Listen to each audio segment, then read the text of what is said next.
Imagine a military operation so intense. It involved B-52 bombers, attack helicopters, special forces, and fighter jets, all to chop down one tree. That sounds like satire. But in 1976, that's exactly what happened. This is the story of Operation Paul Bunyan, the wildest, pettiest, and most overpowered flex in U.S. military history. And it was all because of a tree. Welcome to Time Travelers Anonymous, where we cover the forgotten missions, unbelievable moments, and true stories that sound completely fake.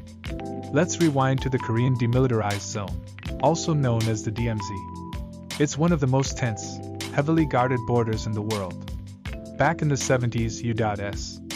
and South Korean forces maintained a joint security area there with strict protocols. In the middle of that area? A tree. A tall poplar tree that blocked visibility between outposts. So the U.S. decided to trim it. Simple, right? Wrong. On August 18, 1976, a small team of U.S. soldiers and South Korean workers went to prune the tree. While they were working, North Korean soldiers showed up and demanded they stop. Tensions escalated. And suddenly, the North Koreans attacked, killing 2 U.S. Army officers with their own axes. The event became known as the Axe Murder Incident. And it was a full-blown international crisis. So how did the U.S. respond? Diplomacy? Sanctions? No. They launched Operation Paul Bunyan, a mission so absurdly intense, it makes action movies look underwhelming. 3 days later, the U.S. returned to that same tree. But this time, they didn't bring just a few soldiers. They brought an army. 2 full companies of infantry. Dozens of special forces operatives. Attack helicopters. Jets flying overhead. Even nuclear-capable B-52 bombers circling nearby. All deployed to chop down one tree. And the soldiers cutting it? They were backed by machine gunners, grenade launchers, and snipers on standby. Imagine being a North Korean guard watching this go down. The message was clear.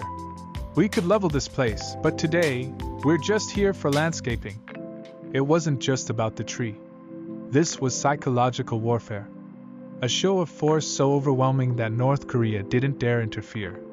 They just stood and watched as the tree came down, every last branch. And here's the kicker. It worked. North Korea actually sent a message afterward, expressing regret for the incident, a rare move. There was no further escalation. The tree was gone. And the U.S. had made its point. Don't mess with the guy holding the chainsaw, backed by a fleet of bombers. Operation Paul Bunyan is remembered as one of the most epic military flexes in Cold War history. It was part revenge, part warning, and all chaos. All over one tree. Thanks for watching Time Travelers Anonymous. Hit that subscribe button for more stories of secret ops, forgotten failures, and real-life missions you won't believe actually happened. Because history? It's way more hardcore than the movies.